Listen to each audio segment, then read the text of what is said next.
Cheki. Sasa kwa hii life kuna watu mara mbili. Kuna watu wenye wanaishi kwa sababu wanakula, na kuna watu wanakula kwa sababu wanaishi. Sasa wewe kama ni mmoja wenye wachache wenye wanakula kwa sababu wanaishi. Sijasema mimi ni mmoja wenyu, lakini kama mmoja uko kwa hiyo bracket ya watu wenye wanakula kwa sababu wanaishi, jaribu kumaintain.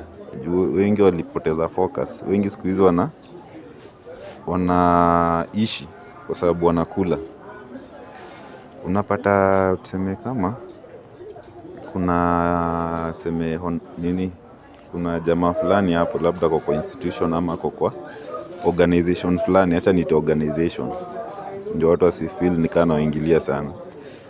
Wako kwa organization fulani, alafu ni job anachapa huko, mwisho wa mwezi analipwa pesa zake. Alafu anakupiga connection juu kumepatikana vacant. Alafu unaenda unafanya kazi mwezi ya kwanza ya pili, alafu unaona huyu jamaa aliniokoleanga. Sasa hata at least nishajishikilia kidogo, acha niende hata nimnunulie soda. Unaenda unamnunulia soda. Na huyu jamaa anafurahi, anasema asante mimi ni poa kama hii kitu imekufanya poa hivi mpaka ukaona ukuje unibeye soda, hata mimi nafurahi. Ule jamaa alikuwa naishi kwa sababu anakula, ama alikuwa anakula mwenye sasa amekuconnect? Alikuwa anakula kwa sababu anaishi. Ule jamaa alikuwa anakula kwa sababu anaishi, ama hiyo gift umempelekea ameikula kwa sababu anaishi. Already alikuwa anaishi. Sasa kitu imempata tu katikati ya maisha, sasa yeye ameikula. Basi sasa ule jamaa akianza kufanya vitu opposite, akianza kuona kama watu wana value hii vacancy sana hivi, next time akipata vacant, akipata tusongele vacant, apate nafasi ya kazi tena,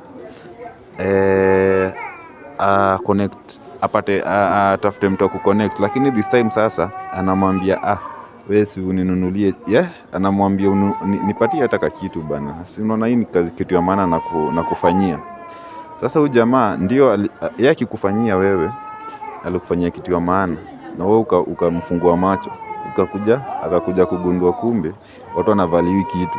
Sasa next time akianza kufanya, alafu anaitisha chai kwanza ama kitu kidogo, ama anaitisha soda kwanza. Huyo jamaa ametoka kwa huyo jamaa sasa mwenye ameconnect, ametoka kutoka kwa kuishi kukula kwa sababu wanaishi. Sasa ameanza kuishi kwa sababu wanakula. Ni kwanza akule kwanza ndio aishi. Asipokula naona ni kama atakufa. So asipokula kwanza, huyu jamaa akupatie hiyo wera. Sasa imeanza kuwa anategemea food ndio survive. Anategemea kenye utampatia kwanza ndio determine kenye atafanya next. Huyu jamaa sijui kama anajua ama hajui, lakini ameacha kuishi kwa sababu ameacha kukula kwa sababu anaishi. Sasa hii anaishi kwa sababu anakula. So ukiwa mmoja wachache wenye bado wako na focus, focus ile ulianzia nayo, ama focus ni moja tu, unakula kwa sababu unaishi. Ukianza kuishi kwa sababu unakula, wewe sasa ushakuwa wewe ni nguruwe. Wewe sasa na nguruwe ni kitu moja, kwa sababu hata nguruwe inavaliwa na unono, wanaivalue na unono. Na nguruwe ndio ikuwe nono, lazima ikule ndio inone. Sasa value ile nguruwe inakujanga na kukula. Ni kwanza unilishe ndio mimi nikupatie value yangu. Unaona? Usiponilisha mimi hakuna value nakupatia. Ndakupatia the worst version of myself. Hata kwa kazi unapata boss wake ndio afanyie boss wake kazi. Boss wake lazima kwanza amnunulie kachai, ama amkulishe nyama choma jana yake. Alafu sasa leo amwambie leo kuna kazi nataka unifanyie. Sasa juu ile amechangamuka, juu ile ni kama bribe, alikuwa anajaribu kumbribe. Juu anajua kama angemkulisha ile nyama choma jana, jamaa angechangamuka. Alafu kuna hii type nyingine ya wanaishi kwa sababu wanakunywa. Na wengine wanakunywa kwa sababu wanaishi. Wengi wao wenye wanakunywa kwa sababu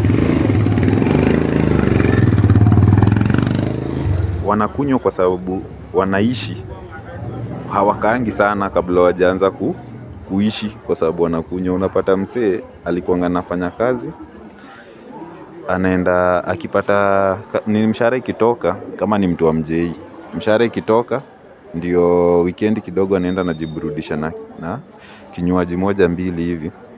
But saa hii ndio ingie kazi, yeah? Kwanza hii iko na maelectrician na walimu. Kuna walimu pia na behave in such a man. Lazima akunywe kwanza ndio ingie mboka. Sasa ana drink to live, yeah? Anakunywa ndio aishi, kwa sababu asipoikunywa asubuhi, my friend, hiyo siku atafanya kazi, atafanya kazi yote, na kitu yote atafanya ni shedi, ni kazi ingine mbovu itabidi kuja irudiwe. Sasa pia ni the same, ukianza kuishi, ukianza kukunywa ndio uishi, my friend, we umeanza kukaribia kaburi. Sasa umeanza kuwa mtu useless, umeanza kuwa the nonsense of a person.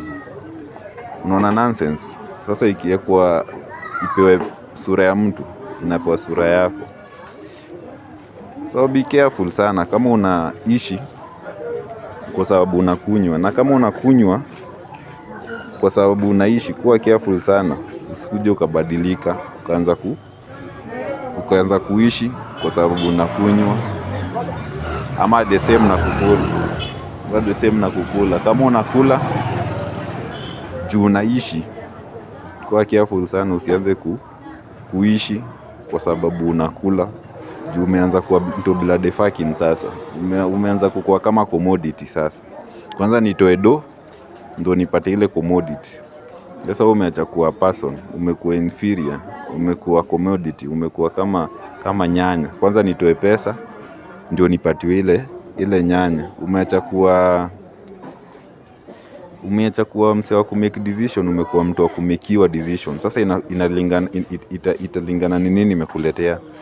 Ni kitu yenye nimekuletea ndio ina kumekia decision.